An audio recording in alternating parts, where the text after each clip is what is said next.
Yo, what's up? I'm Dee Vaer, and this is my bike check. We'll start with the frame. I'm running a Haro 1978, a Rant headset, and a mechanic bottom bracket, Colt bars on Colt Section V2 forks with a Sabrosa full-tight top load.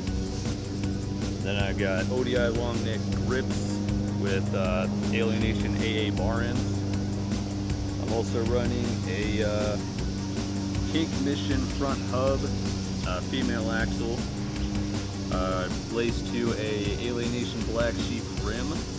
Then I also have two G-Sport Gland MK3 hub guards, two stolen barrel pegs, and fit TA tires front and rear in 2.4. Then for my drive chain, I'm running a Sunday Knox sprocket, 25 tooth with Colt OS cranks, a Colt 510 chain, Alienation Effect pedals, and a Rant sealed cassette hub laced to an Alienation Black Sheep rim.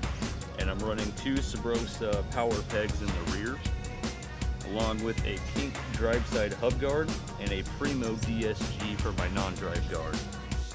Then I got a stolen Thermalite seat post on a Kink Solus seat. My tweet swangler.